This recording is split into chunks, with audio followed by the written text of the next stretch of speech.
नमस्कार, आप सीमांचल की आवाज देख रहे हैं और मैं हूं आपके साथ रिया।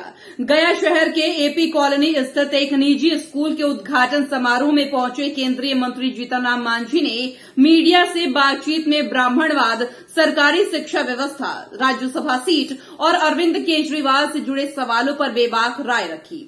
उनके बयान ने राजनीतिक गलियारों में नई चर्चा छेड़ दी है। ब्राह्मणवाद पर पूछे गए सवाल का जवाब देते हुए मांझी ने स्पष्ट कहा कि ब्राह्मण एक जाति है, जबकि ब्राह्मणवाद एक विचारधारा है। उन्होंने कहा कि सनातन परंपरा में जाति जन्म से नहीं बल्कि कर्म से निर्धारित होती है। उन्होंने दो टूक कहा कि वही ब्राह्मण पूज्य है जो ब्रह्मा को जानता है, लेकिन ब्राह्मणवाद के नाम पर छुआछूत और लोगों को गुमराह करना गलत है और इसका विरोध होना चाहिए। ब्राह्मणवाद जो उससे उत्पन्न, चाहे अच्छी रीति की बात हो या कुरीति की बात हो, उसको वाद कहा जाता है। जहाँ तक जात का सवाल है, हमारे सनातन धर्म में जात का कहीं कोई स्थान नहीं था।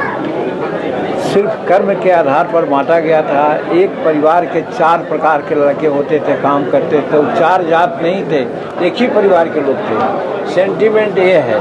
लेकिन जहाँ तक वाद के सवाल है, अगर ब्राह्मणवाद है तो ब्राह्मणवाद में जैसे ऊंच नीच, छुआछूत, आडंबर, ये सब के बात जब आवे है तो ओकरा कहल जाए कि ब्राह्मणवाद है।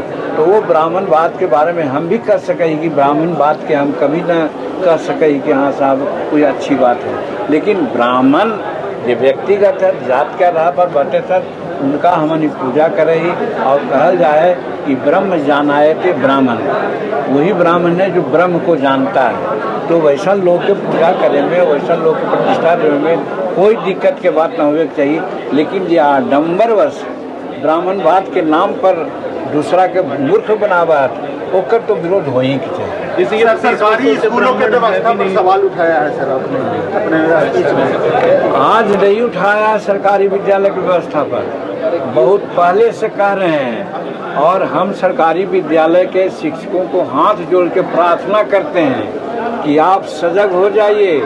आप 60,000 से 1.25 लाख रुपया तक आप लेते हैं, लेकिन आपके बच्चे उतना गुणवत्तापूर्ण शिक्षा नहीं प्राप्त करते हैं जितना 25-30 हज़ार वेतन लेने वाले टीचर बच्चों को पढ़ाते हैं प्राइवेट विद्यालय में।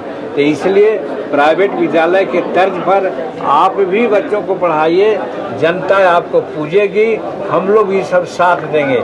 लेकिन अभी स्थिति यही है कि सरकारी विद्यालय के मास्टर 12 बजे आते हैं और 3 बजे चले जाते हैं। सभी वैसे नहीं है, मैं मानता हूँ 10% अच्छे भी हैं, लेकिन ज़्यादातर शिक्षक इसी तरह से हैं। इसलिए उनको सुधरना होगा। और सरकार से भी हम प्रार्थना करते हैं कि सरकार भी इतना पैसा, अभी लास्ट ईयर जो बिहार सरकार है, शिक्षा में बजट सबसे ज़्यादा था, तो उसका रिजल्ट भी आना चाहिए। इसके लिए सरकार को प्रयास करना चाहिए। इसलिए हम उसको शिकायत नहीं करते हैं, हम उनको सुझाव देते हैं कि एक तरफ प्राइवेट विद्यालय कम पैसा में अच्छा पढ़ाई कर रहे हैं और दूसरी तरफ ज़्यादा पैसा लेकर के आप न पढ़ा रहे हैं, तो सोचना चाहिए आपको भी, क्योंकि आप भी भारत के नागरिक हैं, आपको भी भारत के संविधान के अंतर्गत रहना है। सर, अरविंद केजरीवाल को शराब मामले में पड़ी हुई है सर, उसमें फिर प्रधानमंत्री अमित शाह पर हमला बोल रहे हैं सर। हमला बोलना गलत है।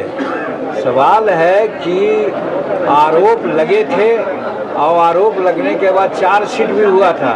चार्जशीट ऐसे नहीं होता है, बहुत तरह के तथ्य के आधार पर चार्जशीटेड हो गए थे, जेल भी गए थे, सजा बार भी हुए। तो ये सारा काम कानूनी प्रक्रिया के तहत हुआ। ठीक है, विचारण हुआ, अप्लाई किए, साक्ष्य में थोड़ी कमी हो गई है क्या, इसके चलते उनको बरी कर दिया गया। इसका ये मतलब नहीं है कि वो बहुत क्लियर थे जिसके चलते जानबूझ करके लोग फंसाया, तो बात नहीं है। एक बात। और दूसरी बात, अरविंद केजरीवाल को और सिसोदिया जी को, ये सबको धन्यवाद देना चाहिए भारत सरकार को। इसलिए कि भारत सरकार, एनडीए की सरकार अगर चाहती कि हम उनको जेल में बंधे रखें तो शायद नहीं छूटते। यही है कि एनडीए की सरकार न्यायपालिका के स्वतंत्रता को अक्षुण्ण रखे हुए है और न्यायपालिका का निर्णय शिरोधार्य करती है। कांग्रेस में राज्यसभा सीट के लिए घमासान चल रही है सर, काफी नाराज है। मैं नहीं नाराज हूँ। मैं नहीं नाराज हूँ, मैं सिर्फ यही कहता रहा हूँ कि हमको कहा गया था कि 2 पार्लियामेंट सीटें लोकसभा का और 1 राज्यसभा का मैं दूंगा, ये पत्थर का लकीर मान लीजिए। लेकिन लोकसभा का सीट 1 मिली। धन्यवाद देते हैं नरेंद्र भाई मोदी जी को, 1 सीट दिए।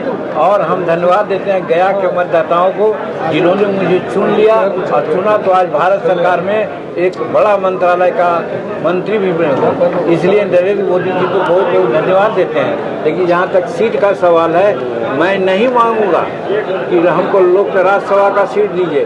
आपने कहा था, आप अपने वचन के आधार पर सोचिए, अगर देना चाहें तो ठीक, नहीं देना चाहें तो भी ठीक, लेकिन आपने कहा था, ये बात को हम सर्वदा कहते रहेंगे।